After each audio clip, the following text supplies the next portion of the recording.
পৌরাণিক উপাখ্যান। মহাদেবকে মৃত্যুঞ্জয় বলা হয় কেন? শিবকে মৃত্যুঞ্জয় বলা হয় কারণ তিনি স্বয়ং মৃত্যুকে জয় করেছেন এবং সময়ের ঊর্ধ্বে অবস্থান করেন।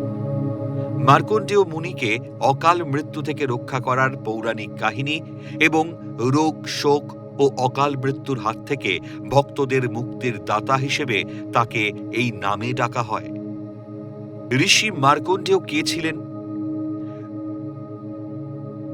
ঋষি মার্কণ্ডেয় ছিলেন হিন্দু পুরাণের এক অনন্য ও চিরঞ্জীবী চরিত্র, যিনি তার অটল ভক্তি ও বিশ্বাসের জন্য অলৌকিক অমরত্ব লাভ করেছিলেন।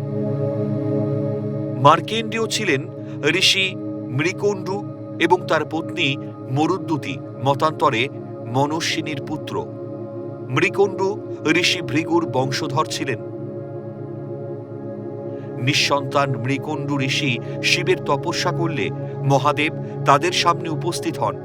তিনি তাদের বর দিতে চাইলেন, সঙ্গে দুটি বিকল্প শর্ত দেন যে তারা কি দীর্ঘজীবী কিন্তু সাধারণ পুত্র চান, অথবা স্বল্পায়ু কিন্তু অত্যন্ত জ্ঞানী ও গুণী পুত্র আশা করেন।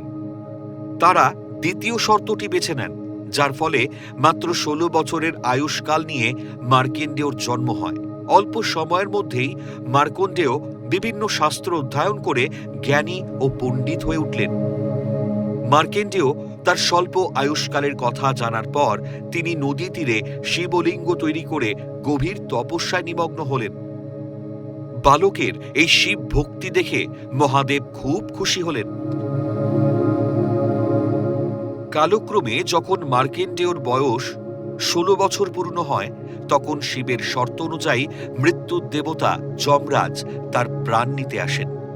বালক মার্কণ্ডেয় ভয়ে শিবলিঙ্গকে চাপটে ধরেন এবং শিবের নাম জপ করতে থাকেন।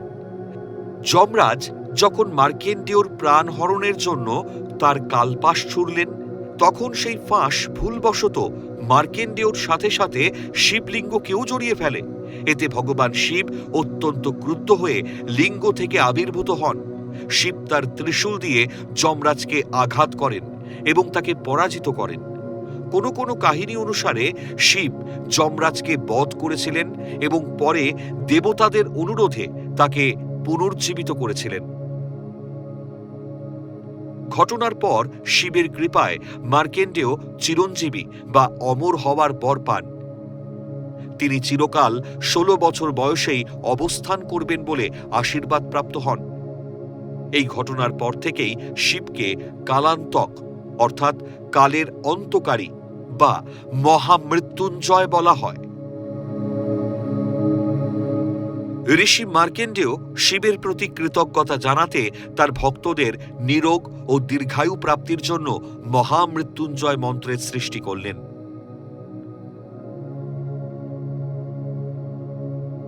ওম ত্র্যম্বকম যজামহে সুগন্ধিম পুষ্টিবর্ধনম উর্বারুকমিব বন্ধনাম মৃত্যুর্মোক্ষিও মমৃতাৎ। মন্ত্রের অর্থ, হে ত্রিনয়ন, আমরা তোমার পূজা করি, যিনি সুগন্ধি এবং আমাদের পুষ্টি বর্ধনকারী।